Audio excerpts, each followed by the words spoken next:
بسم اللہ الرحمن الرحیم والصلاة والسلام علی رسولہ الکریم محمد وعلی آلہ واصحابہ وازواجہ ومن تبعہم بإحسان الی یوم الدین۔ السلام علیکم ورحمۃ اللہ وبرکاتہ۔ میری آج کی گفتگو کا موضوع ہے کہ صحابہ کیا تھے،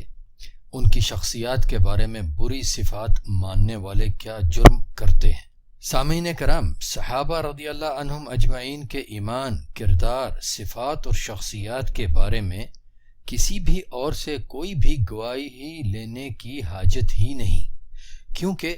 تمام تر مخلوق کے اکیلے لا شریک خالق اللہ العلیم الخبیر نے ان کے بارے میں خود بہت سی گواہیاں عطا کی ہیں،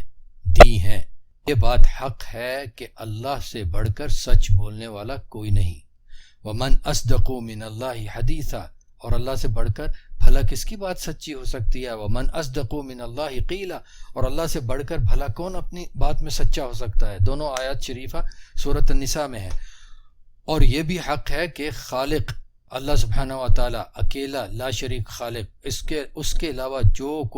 کچھ بھی ہے وہ سب اس کی مخلوق ہے۔ اس خالق سے بڑھ کر اپنی مخلوق کو جاننے والا اور کوئی نہیں ہے، اس سے بڑھ کر بہترین مکمل ترین طریقے پر جاننے والا اور کوئی نہیں ہے۔ الا یعلم من خلق وهو اللطیف الخبیر، بھلا وہ نہیں جانتا جس نے سب کی تخلیق فرمائی اور وہ بہت ہی باریک بین اور مکمل ترین خبر رکھنے والا ہے۔ سورۃ الملک کی آیت شریفہ ہے۔ اور یہ بھی حق ہے کہ ازل سے ابد تک ہر ایک بات اللہ تبارک و تعالیٰ کے علم میں ہے۔ عالم الغیب والشہادۃ الکبیر المتعال، اللہ غیب اور حاضر ہر چیز اور معاملے کا علم رکھتا ہے، وہ سب سے بڑا ہے اور بہرحال بالا تر ہے۔ سورۃ الرعد میں فرمایا ہے یہ۔ اور یہ بھی ارشاد فرمایا ہے لِتَعْلَمُوا أَنَّ اللَّهَ عَلَى كُلِّ شَيْءٍ قَدِيرٌ وَأَنَّ اللَّهَ قَدْ أَحَاطَ بِكُلِّ شَيْءٍ عِلْمًا، تاکہ تم لوگ جان لو کہ اللہ ہر چیز پر قادر ہے اور یقیناً اللہ نے ہر ایک چیز کو اپنے علم کے گھیرے میں لے رکھا ہے۔ سورۃ الطلاق کی آیت ہے یہ۔ اور یہ بھی اللہ تبارک و تعالیٰ کا ارشاد ہے کہ عالم الغیب لا يعزب عنہ مثقال ذرۃ فی السماوات ولا فی الارض ولا اصغر من ذلک ولا اکبر الا فی کتاب مبین، اللہ ہی غیب کا علم رکھتا ہے، آسمانوں اور زمین میں کوئی ذرہ برابر چیز بھی اس کے علم سے باہر نہیں، اور نہ ہی کسی ذرے سے چھوٹی کوئی چیز اور نہ ہی کوئی بڑی چیز سوائے اس کے کہ اس چیز کے بارے میں واضح کتاب لوح محفوظ یعنی واضح کتاب میں لکھا ہوا ہے۔ سورۃ سبا کی آیت نمبر 3 ہے یہ۔ اس کے علاوہ اللہ سبحانہ و تعالیٰ نے اپنے آخر نبی اور رسول کریم محمد صلی اللہ علیہ وعلی آلہ وسلم فداہ روحی و نفسی کی زبان مبارک سے یہ خبریں بھی عطا فرمائی ہیں کہ ان اول ما خلق اللہ القلم فقال اکتب فقال ما اکتب قال اکتب القدر ما كان وما هو كائن الى الابد، اللہ نے سب سے پہلے قلم تخلیق فرمایا اور اسے حکم دیا کہ لکھو۔ قلم نے عرض کی کیا لکھوں؟ اللہ نے فرمایا جو کچھ پہلے تھا اور جو کچھ ابد تک ہونے والا ہے سب کچھ لکھو۔ سنن الترمذی کتاب القدر باب 17 میں یہ حدیث ہے، امام البانی رحمہ اللہ نے صحیح قرار دیا ہے۔ اور نبی کریم صلی اللہ علیہ وسلم نے یہ خبر بھی عطا فرمائی کہ قدر اللہ المقادیر قبل ان یخلق السماوات والارض ب50,000 سنہ، اللہ نے آسمان اور زمین بنانے سے 50,000 سال پہلے ہی سب کچھ لکھوا دیا تھا، یعنی مخلوق کے بارے میں سب کچھ لکھوا دیا تھا۔ یہ بھی سنن الترمذی اسی کتاب القدر کی باب 18 میں ہے، اور صحیح ابن حبان کتاب التاریخ باب نمبر 2 میں ہے، امام البانی رحمہ اللہ نے صحیح قرار دیا ہے۔ سامعین کرام، ابھی جو پہلی حدیث آپ کو سنائی ہے کہ ان اول ما خلق اللہ القلم، یہ حدیث شریف صحیح ثابت شدہ حدیث شریف ہم مسلمانوں میں پائے جانے والے ایک عقیدے کی نفی کرتی ہے، ایک ایسا عقیدہ جس کی بنیاد پر بہت دیگر عقائد اور اعمال اپنا لیے گئے ہیں، اور ہمارے بہت سے مسلمان بھائی اور بہنیں ان عقائد اور اعمال کے مطابق اپنی زندگیاں بسر کر رہے ہیں۔ وہ عقیدہ یہ کہ سب سے پہلے اللہ تعالیٰ نے نبی کریم محمد صلی اللہ علیہ وآلہ وسلم کا نور بنایا تھا، تخلیق فرمایا تھا، اور اس خبر کی، نور کی تخلیق کیے جانے کی خبر کی کوئی تصدیق ہمیں اللہ تبارک و تعالی یا اس کے آخری نبی اور رسول کریم محمد صلی اللہ علیہ وعلی آلہ وسلم کی طرف سے نہیں ملتی، مگر یہ خبر اللہ کے رسول کریم محمد صلی اللہ علیہ وسلم نے عطا فرما دی ہے کہ ان اول ما خلق اللہ القلم، اللہ نے سب سے پہلے قلم تخلیق فرمایا۔ یہ بات بڑی واضح ہوگی کہ سب سے پہلی تخلیق جو اللہ تعالیٰ نے فرمائی وہ قلم تھی، نہ کہ کوئی اور چیز۔ اپنے موضوع کی طرف واپس چلتے ہیں۔ آئیے دیکھتے ہیں کہ اللہ عز و جل نے صحابہ رضی اللہ عنہم اجمعین کے بارے میں کیا گواہیاں عطا فرمائی ہیں، لیکن ان گواہیوں سے پہلے اللہ سبحانہ و تعالیٰ کے چند دیگر فرامین مبارکہ میں آپ کے سامنے پڑھتا ہوں اور گزارش کرتا ہوں کہ اللہ پاک کے ان فرامین مبارکہ کو اپنے دل و دماغ میں بٹھا لیجئے۔ اللہ عز و جل نے ارشاد فرمایا ہے کہ ان ربک هو اعلم من یضل عن سبیلہ وهو عالم بالمہتدین، بے شک اپنے نبی کریم صلی اللہ علیہ وسلم کو مخاطب فرما کے اللہ تبارک و تعالیٰ کہہ رہا ہے، بے شک آپ کا رب سب سے زیادہ علم رکھتا ہے کہ کون اللہ کی راہ سے ہٹا ہوا ہے، گمراہ ہے، اور کون گمراہ ہوگا اور کون ہدایت پایا ہوا ہے۔ سورۃ الانعام آیت نمبر 117۔ اور اللہ جل وعلا نے یہ بھی ارشاد فرما دیا کہ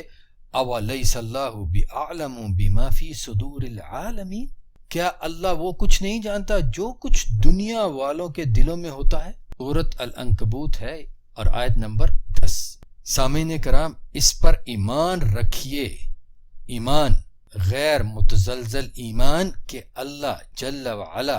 نے جن کے ہدایت یافتہ ہونے کی گواہیاں دی ہیں وہ یقینی طور پر جانتا تھا کہ وہ لوگ اسی حال میں مریں گے اور اسی حال میں اس کے سامنے حاضر ہوں گے،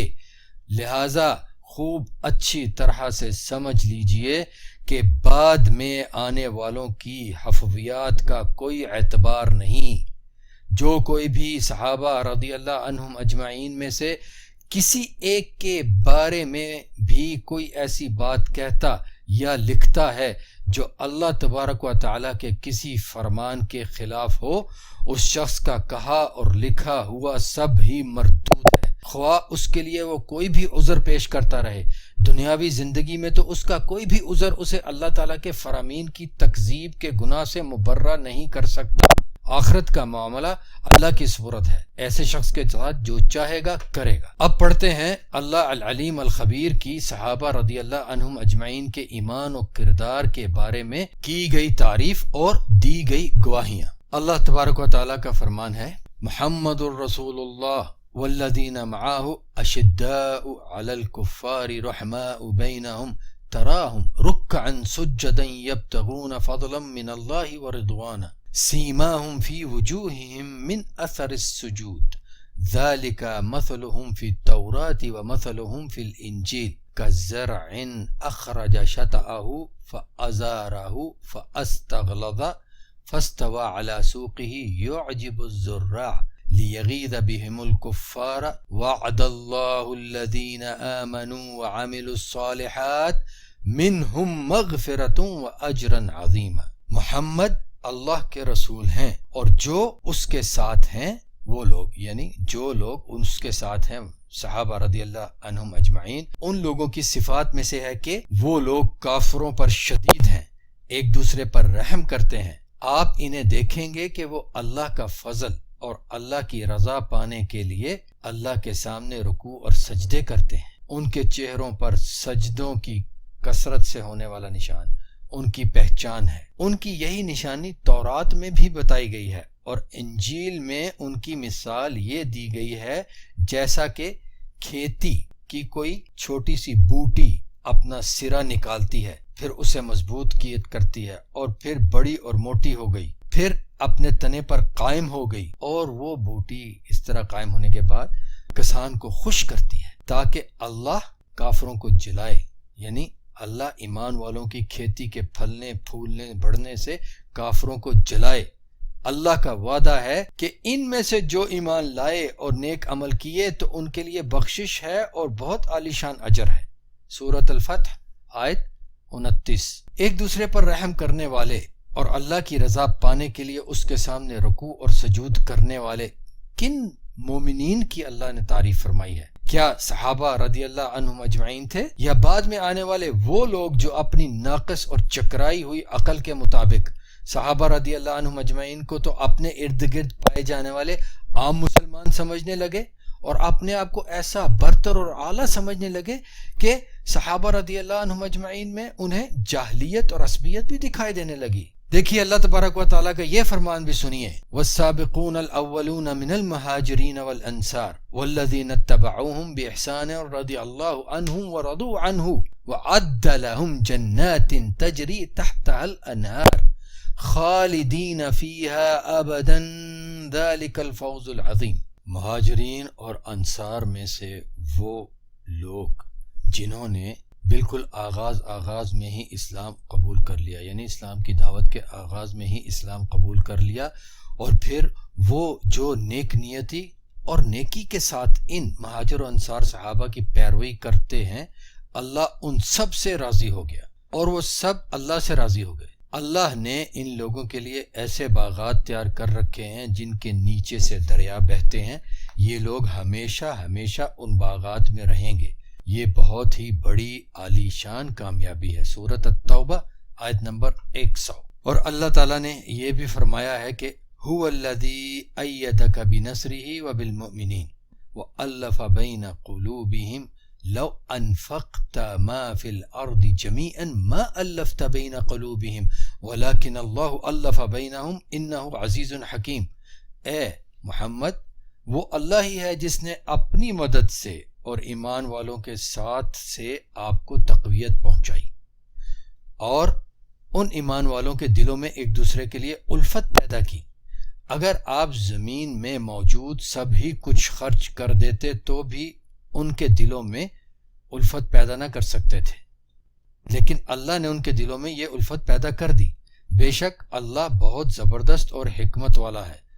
یہ آیت شریفہ سورۃ الانفال کی ہے، 2 آیات ہیں، آیات 62 اور 63، 62 اور 63۔ مہاجرین اور انصار دونوں کی تعریف فرماتے ہوئے اللہ جل وعلا نے ارشاد فرمایا، والذین آمنوا وہاجروا وجاہدوا فی سبیل اللہ والذین آووا ونصروا اولئک هم المؤمنون حقا لهم مغفرۃ ورزق کریم۔ اور وہ لوگ جو ایمان لائے اور جنہوں نے ہجرت کی، اپنا سب کچھ چھوڑ کر ہجرت کی اور اللہ کی راہ میں جہاد کیا، اور وہ لوگ جنہوں نے ان مہاجرین کو پناہ دی اور ان کی مدد کی، یہ سب ہی لوگ یقینی اور حقیقی ایمان والے ہیں۔ ان کے لیے اللہ کی طرف سے بخشش ہے اور عزت والا رزق ہے۔ سورۃ الانفال کی آیت نمبر 74 تھی یہ۔ اور مزید ارشاد فرمایا ہے اللہ تبارک و تعالی نے، لیکن الرسول والذین آمنوا معه جاہدوا باموالہم وانفسہم واولئک لهم الخیرات واولئک هم المفلحون اعد اللہ لهم جنات تجری من تحتها الانہار خالدین فیہا ذلک الفوز العظیم۔ لیکن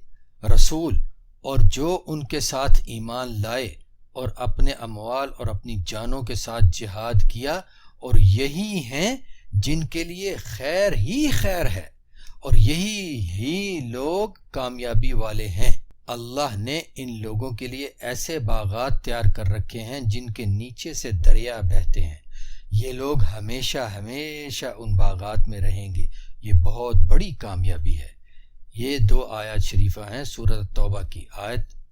88 اور 89۔ اور مزید ارشاد فرمایا ہے اللہ تبارک و تعالی نے کہ ان الذین یغضون اصواتهم عند رسول اللہ اولئک الذین امتحن اللہ قلوبهم للتقوی لهم مغفرۃ واجر عظیم۔ بے شک جو لوگ رسول اللہ کے سامنے اپنی آوازیں بلند نہیں کرتے، یہ وہ لوگ ہیں جن کے دلوں کو اللہ نے تقوی کے لیے جانچ لیا ہے۔ ان لوگوں کے لیے بڑی بخشش ہے اور عظیم ثواب ہے۔ سورۃ الحجرات آیت نمبر 3۔ الحمدللہ تقوی کے بارے میں ایک تفصیلی مضمون الگ سے نشر کیا جا چکا ہے جو میرے بلاگ پر میسر ہے، تقوی کے بارے میں جاننے کے لیے اس کا مطالعہ انشاءاللہ بہت مفید رہے گا، اور انشاءاللہ اس کا صوتی اصدار بھی نشر کیا جائے گا۔ تو سامعین کرام، مہاجرین میں سے غریب صحابہ رضی اللہ عنہم اجمعین کے لیے اللہ تبارک و تعالی نے خصوصی طور پر ارشاد فرمایا، للفقراء المہاجرین الذین اخرجوا من دیارہم واموالہم یبتغون فضلا من اللہ ورضوانا وینصرون اللہ ورسولہ اولئک هم الصادقون۔ مال غنیمت کی تقسیم کے بارے میں ارشاد فرماتے ہوئے اللہ تبارک و تعالی نے یہ ارشاد فرمایا ہے۔ اس آیت شریفہ کا ترجمہ اس کے مطابق یوں ہوگا کہ وہ مال جو اللہ نے دلوایا ہے ان غریب مہاجرین کے لیے ہے جنہیں حق قبول کرنے کی پاداش میں ان کے گھروں سے اور ان کے اموال سے نکال دیا گیا۔ وہ لوگ اللہ سے اس کا فضل اور اس کی رضا چاہتے ہیں اور اللہ اور اس کے رسول کی مدد کرتے ہیں۔ اس غربت اور مہاجری کے عالم میں بھی وہ صرف اللہ کا فضل اور اس کی رضا چاہتے ہیں، اللہ اور اس کے رسول کی مدد کرتے ہیں۔ اس لیے اللہ تبارک و تعالیٰ ان کی تعریف فرماتے ہوئے یہ کہہ رہے ہیں کہ یہی لوگ سچے ہیں، یہی لوگ سچے ایمان والے ہیں۔ سورۃ الحشر کی آیت نمبر 8 تھی یہ۔ اس سے اگلی آیت شریفہ میں انصار کی تعریف میں خصوصی طور پر ارشاد فرمایا اللہ تبارک و تعالیٰ نے کہ والذین تبوؤوا الدار والایمان من قبلہم یحبون من ہاجر الیہم ولا یجدون فی صدورہم حاجة مما اوتوا ویؤثرون علی انفسہم ولو کان بہم خصاصة ومن یوق شح نفسہ فاولئک هم المفلحون۔ اور وہ مال جو اللہ نے دلوایا ہے ان لوگوں کے لیے بھی ہے جو مہاجرین سے پہلے ہی یہاں مدینہ منورہ میں یعنی گھر اور ایمان لیے موجود تھے۔ جو کوئی بھی ان کی طرف ہجرت کر کے آتا ہے اس سے یہ لوگ محبت کرتے ہیں، اور جو کچھ ان مہاجرین کو دیا جاتا ہے اس کے بارے میں یہ یعنی انصار اپنے دل میں کوئی خلش نہیں پاتے اور مہاجرین کو اپنے آپ سے زیادہ اہمیت دیتے ہیں، خواہ یہ انصار خود تنگی، غربت اور محتاجی کی حالت میں ہی ہوں۔ اور جو کوئی اس کے نفس کی کنجوسی اور لالچ سے بچا لیا گیا تو وہی لوگ خیر اور کامیابی پانے والے ہیں۔ سورۃ الحشر کی آیت نمبر 9 تھی یہ۔ اس میں خصوصی طور پر انصار کی تعریف کی اللہ تبارک و تعالیٰ نے، ان کے دلوں کی پاکیزگی، ان کی نیتوں کی صفائی کی گواہی دی اللہ تبارک و تعالیٰ نے۔ سامعین کرام، الحمدللہ شوحہ کے بارے میں جس شوحہ کا اس آیت شریفہ میں ذکر آیا ہے اس شوحہ کے بارے میں ایک مضمون الگ سے نشر کیا جا چکا ہے جو حسب معمول کہوں گا کہ میرے بلاگ پر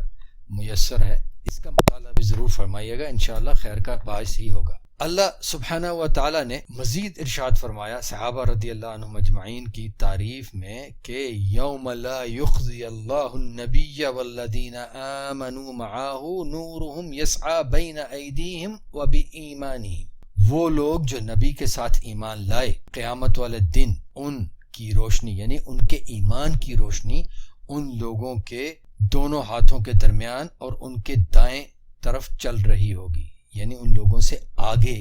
ان کے دونوں ہاتھوں کے درمیان اور ان کے دائیں طرف چل رہی ہوگی۔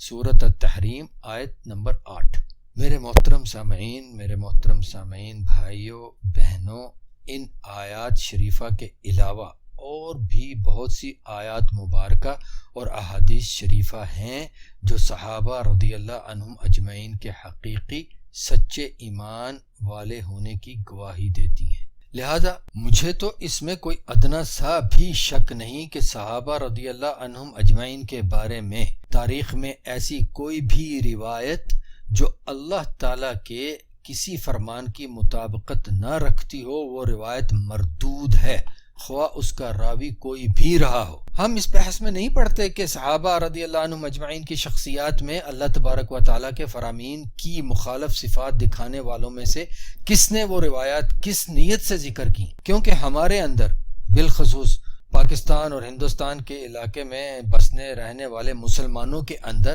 شخصیت پرستی، آبا پرستی، گروہ پرستی، جماعت پرستی، اپنے علاقے، اپنے قبیلے، اپنے خاندان کی نسبت وغیرہ کی قسم کی صفات ہڈیوں کے اندر تک سرایت شدہ ہیں۔ سوائے چند لوگوں کے جو اللہ اور اس کے آخری رسول کریم محمد صلی اللہ علیہ وعلی آلہ وسلم کے مقرر کردہ قوانین کے مطابق ان کی مقرر کردہ حدود میں رہتے ہوئے کسی سے نسبت مقرر کرتے ہیں اور کسی کی اتباع کرتے ہیں۔ باقی سب کا تو حال یہی ہے کہ شخصیت پرستی، آبا پرستی، گروہ پرستی، جماعت پرستی، اپنے علاقے، اپنے قبیلے، اپنے خاندان، یہ ان نسبتوں سے جڑے ہوئے ہیں اور انہی کو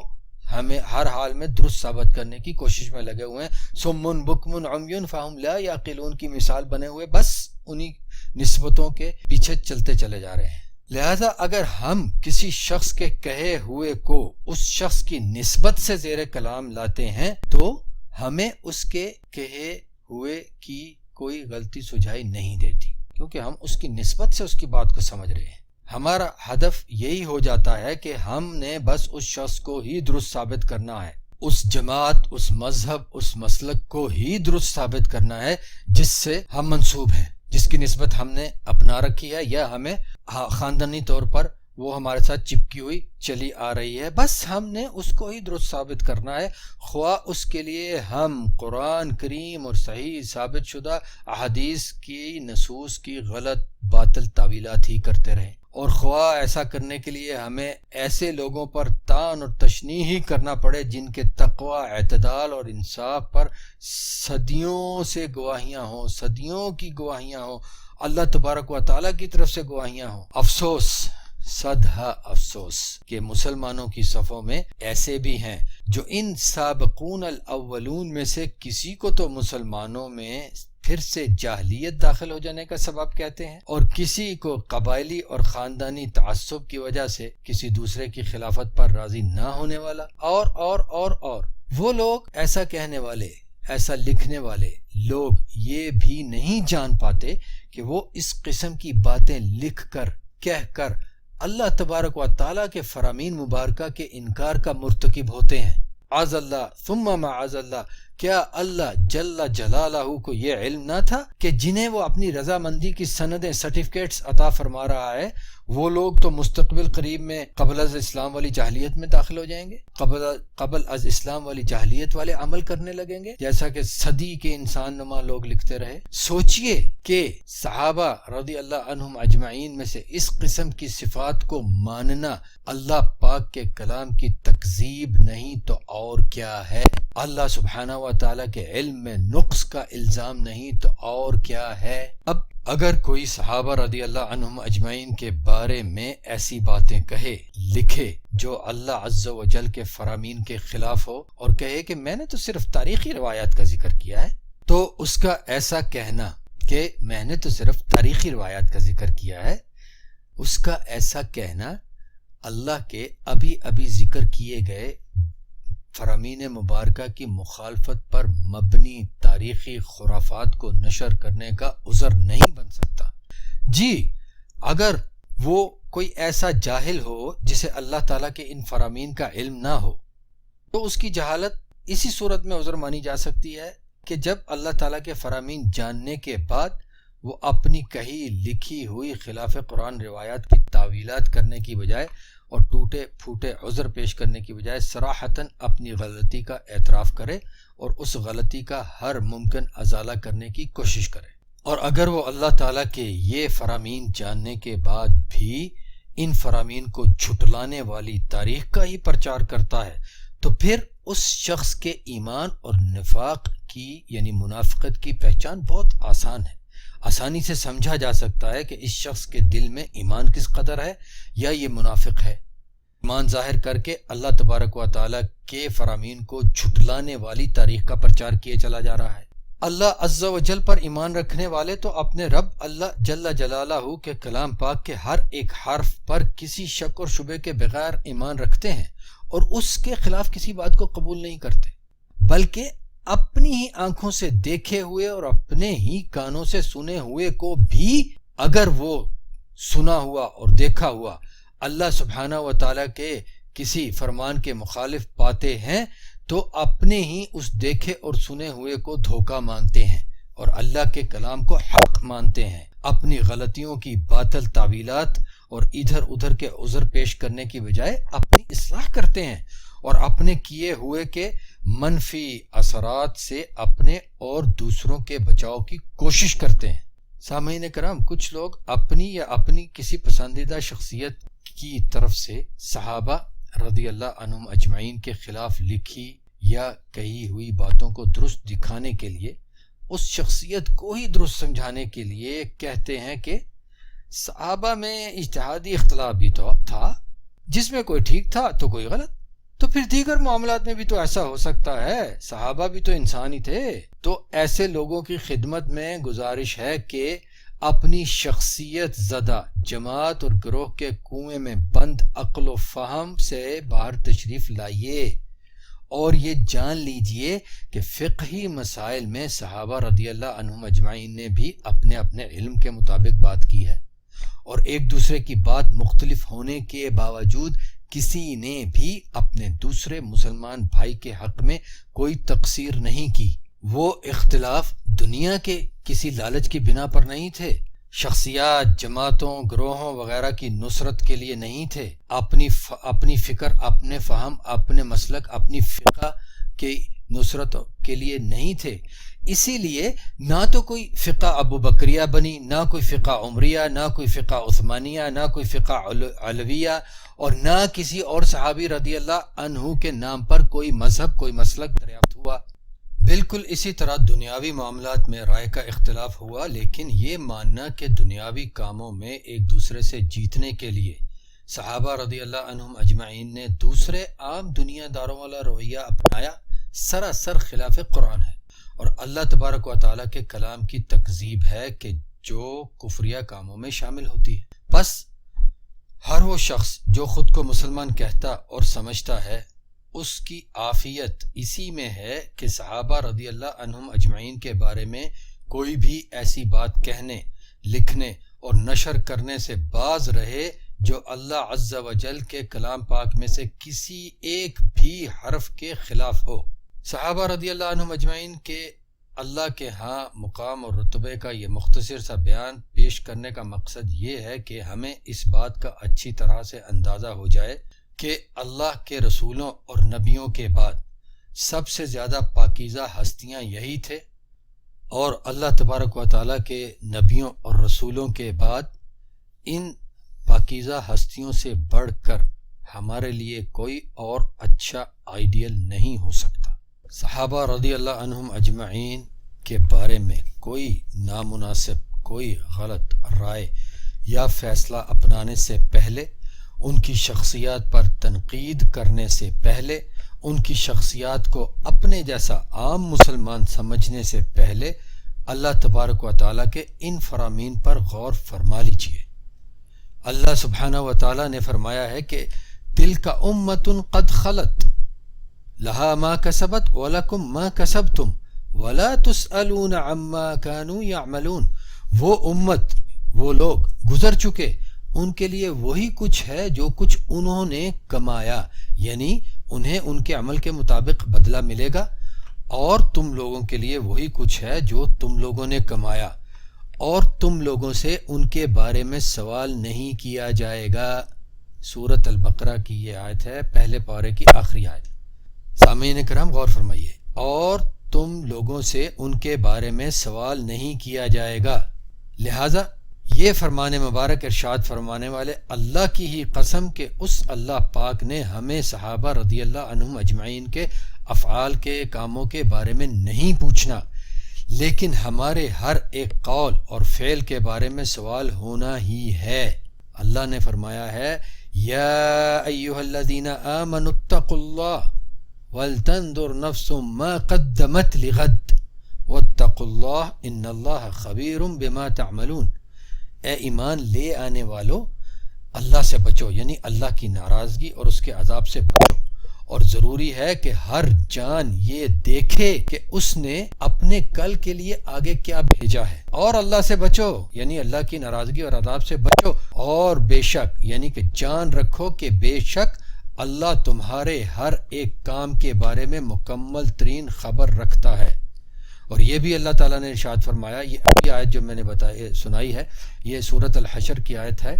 اور اللہ تبارک و تعالیٰ کا یہ دوسرا فرمان سورۃ النازعات کی آخری آیت کے انا انذرناکم عذابا قریبا یوم ینظر المرء ما قدمت یداہ،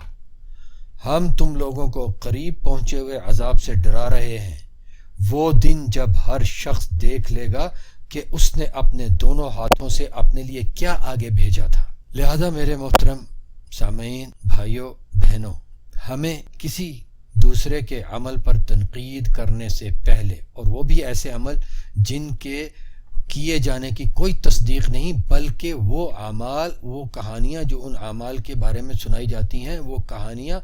اللہ تبارک و تعالیٰ کی دی ہوئی خبروں کے، اللہ تبارک و تعالیٰ کے فرامین کے خلاف ہیں۔ ایسے قصے کہانیوں، خرافاتی قصے کہانیوں پر یقین لانے کی بجائے یہ سوچنا چاہیے کہ ہمیں یہ نہیں پوچھا جائے گا کہ انہوں نے یہ کچھ کیا تھا یا نہیں کیا تھا، اور اگر کیا تھا تو کیوں کیا تھا، اور اگر نہیں کیا تھا تو کیوں نہیں کیا تھا۔ ہمیں کوئی سوال نہیں ہوگا ان کے کیے کے بارے میں، بلکہ ہم سے ہمارے کیے ہوئے کے بارے میں سوال کیا جائے گا۔ لہٰذا ہمیں بہر صورت یہ خیال رکھنا ہی چاہیے، یہ سوچے رکھنا ہی چاہیے کہ ہمیں ان کے بارے میں نہیں پوچھا جائے گا۔ اللہ تبارک و تعالیٰ نے ہم سے ان کے بارے میں نہیں پوچھنا، بلکہ ہم سے ہمارے اپنے کیے ہوئے، کہے ہوئے، لکھے ہوئے کے بارے میں پوچھنا ہے۔ لہٰذا اپنے کہے، لکھے اور کیے ہوئے پر نظر کیجئے کہ اس کا اللہ کو کیا جواب دیں گے۔ اللہ تبارک و تعالیٰ سے دعا ہے کہ اللہ تعالیٰ ہمیں یہ ہمت عطا فرمائے کہ ہم اللہ کی رضامندی پانے والے، اللہ کے ان سچے اور حقیقی اولیاء صحابہ رضی اللہ عنہم اجمعین کو اپنا آئیڈیل بنا لیں، اور اپنے ہر قول اور اپنے ہر فعل سے ان کے اس مقام کی حفاظت کریں جو اللہ سبحانہ و تعالیٰ نے انہیں عطا فرمایا۔ یہ مضمون میری کتاب مثالی شخصیات دی آئیڈیلز کے مقدمے میں سے ایک اقتباس ہے۔ یہ کتابیں کتاب و سنت.com پر میسر ہیں، اس کے 3 حصے الحمدللہ نشر ہو چکے ہیں۔ آپ صاحبان ان کتابوں کا بھی مطالعہ فرمائیے اور دیکھیے، سمجھیے کہ صحابہ رضی اللہ عنہم اجمعین کی شخصیات کیا تھیں، ان کی اللہ اور اللہ کے رسول اور اللہ کے دین کے لیے محبت اور قربانیاں کیا تھیں۔ کیا معاذ اللہ معاذ اللہ معاذ اللہ وہ ایسی شخصیات ہو سکتے تھے جیسی کہ تاریخ کی خرافاتی کہانیوں اور قصوں میں دکھائی جاتی ہیں، اور انہی قصوں اور کہانیوں کو لے کر لوگ صحابہ کی شان میں طرح طرح کی خرافات بکتے اور لکھتے پھرتے ہیں۔ اللہ عز و جل ہم سب کو ہر شر سے محفوظ رکھے، ہر شر کو پہچاننے کی اور اس سے خود بھی بچنے کی اور دوسروں کو بھی بچانے کی توفیق عطا فرمائے، اور ہر ضد اور تعصب سے بالا ہو کر حق ماننے، اپنانے اور اسی پر عمل پیرا رہتے ہوئے اس کی رضا پا کر اس کے سامنے حاضر ہونے والوں میں سے بنائے۔ والسلام علیکم ورحمۃ اللہ وبرکاتہ۔